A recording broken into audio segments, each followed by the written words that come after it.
Hai, balik lagi. Gue Umar yang akan mengupas segala informasi di sekitar kita hanya di Peristiwa.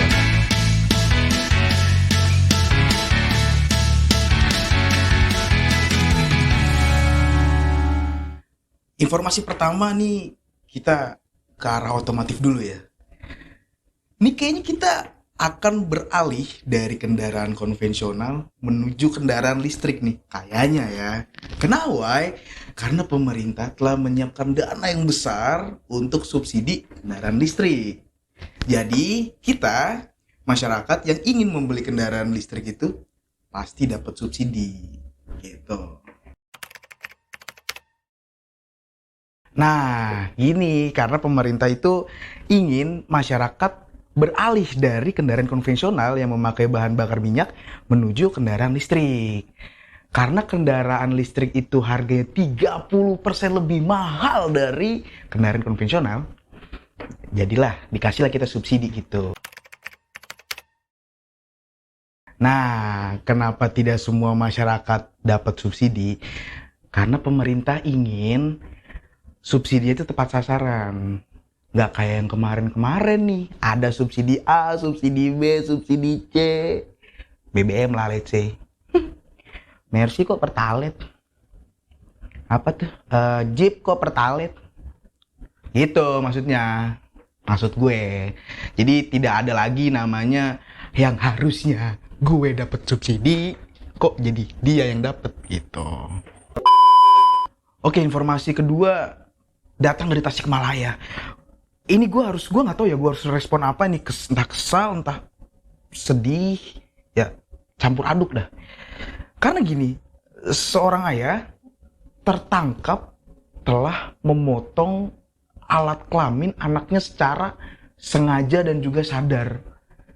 Gitu loh. Jadi kronologi seperti ini, sang anak sedang tertidur. Dengan sengaja, ayahnya tuh memotong alat kelamin anaknya. Motivasi sang ayah memotong alat kelamin anaknya itu, dia berdalih tidak mampu untuk membiayai hitanan dari anaknya. Jadi, beliau berinisiatif untuk melakukannya secara otodidak gitu loh. Apa ya? Aneh gitu menurut gue. Kan, mohon maaf ya, lo di jalan pun bisa dapat duit gitu loh, maksud gue men, ya kan? Gak harus kayak gitu, kasihan anak lo gitu.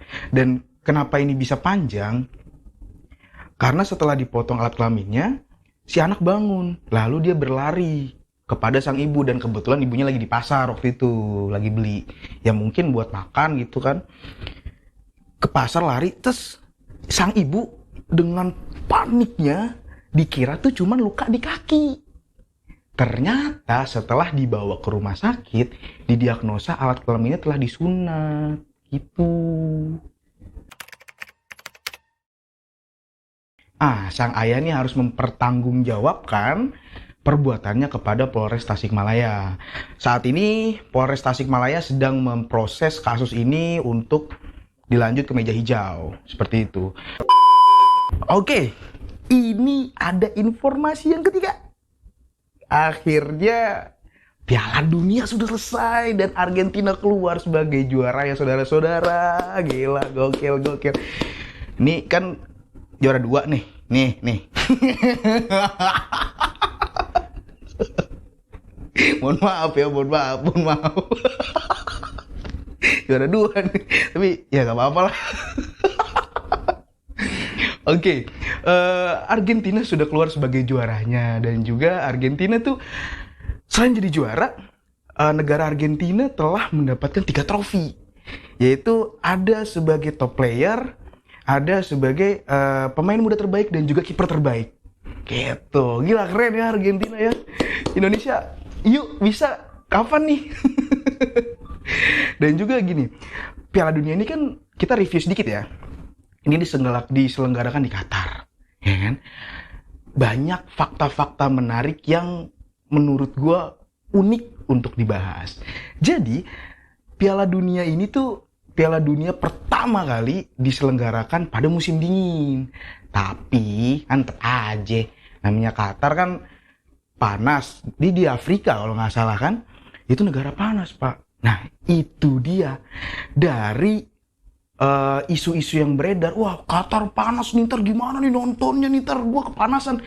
Tenang bro, di stadion Qatar sudah ada AC di seluruh penjuru stadionnya, dari mulai bangku pemain sampai dengan tribun gitu, sudah ada semua, udah lengkap, udah tenang aja gitu. Terus juga gini, yang uniknya adalah stadion Qatar tuh bisa dibongkar pasang loh, kayak Lego gitu. Jadi setelah ini selesai, dia dibongkar, dipindahkan ke tempat yang lain itu bisa.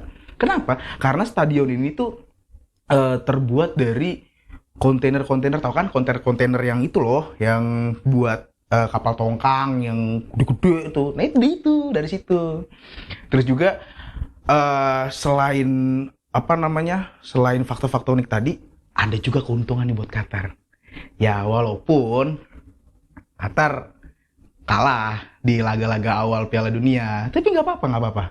Menurut gua, justru Qatar walaupun di dalam perlombaan dia gagal, tapi jangan salah, segi ekonomi dan bisnis, wis cuan bos, gila gokil ya gak?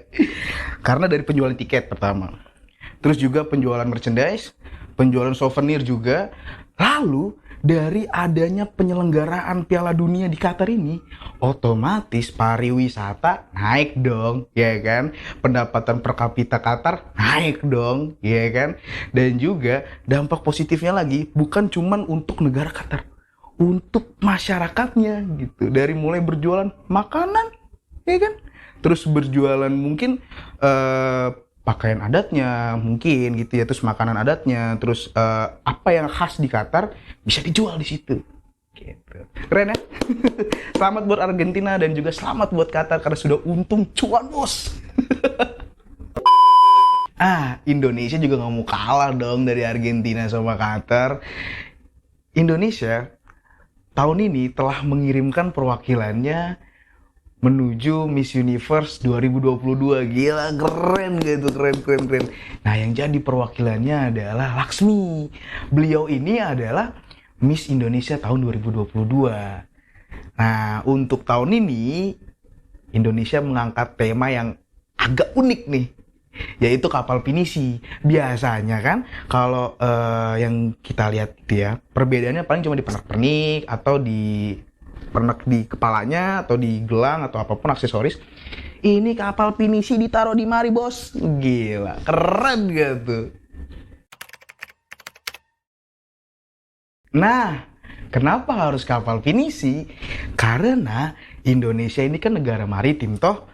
Kita negara yang berkepulauan sangat banyak. Nah, tahun ini Miss Indonesia 2022 ingin mengangkat tema itu, yang juga disarankan oleh Presiden terhormat kita, Bapak Joko Widodo, yang beliau itu mengutip dari Kerajaan Majapahit dengan kalimat Jales Veva Jaya Mahe, di laut kita menang gitu. Nah, semoga Kak Laksmi dan juga timnya bisa membanggakan Indonesia, memperkenalkan negara kita tercinta ini kepada dunia internasional, dan juga semoga karirnya terus panjang dan go internasional. Gitu. Thank you. Keren. Terima kasih untuk Kak Laksmi dan timnya. Terima kasih untuk Indonesia. Dan berita selanjutnya nih, nah ini nih, kita kan mau tahun baru nih, ye. Biasanya kan kalau tahun baru kan kita ada namanya ke wisata begitu ya kan? Yang paling umum mah ke puncak begitu ya. Nah, polisi di daerah puncak akan memberlakukan buka tutup untuk mengurangi kemacetan. Karena kan mau tahun baru pasti banyak yang.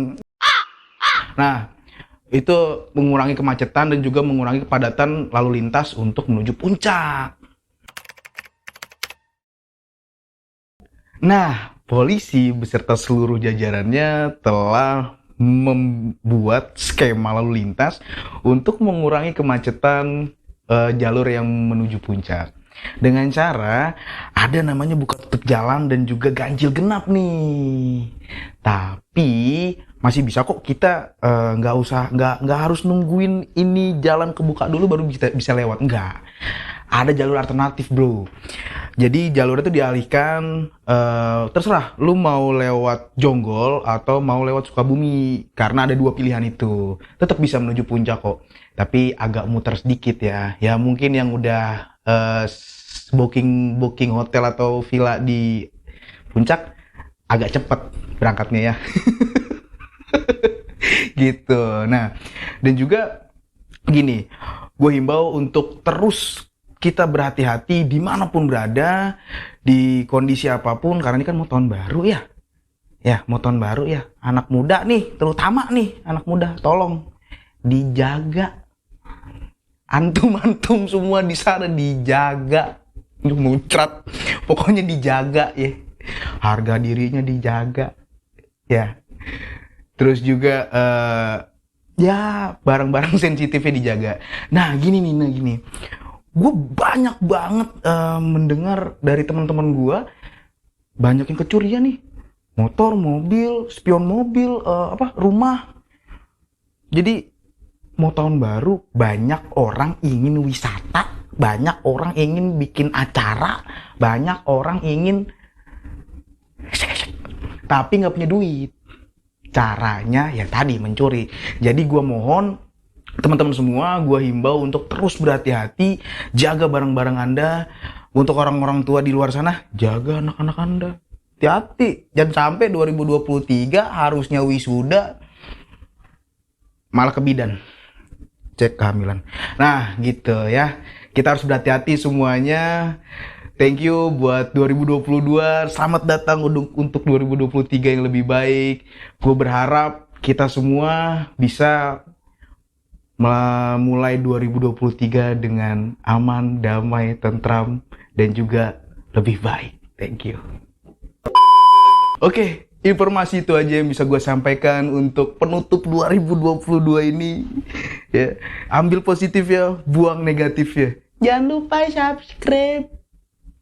Lonceng juga boleh tuh disentuh-sentuh dikit. Tapi yang all, jangan yang personal ya. Gua harap kita bisa menyongsong, kita bisa mengawali awal tahun 2023 ini dengan aman, damai, sentosa, dan juga lebih baik. Memori-memori yang jelek di 2022 ditutup ya. Ya, yuk kita songsong tahun yang akan datang ini dengan lebih fresh. Gua Umar pamit, hanya di Peristiwa.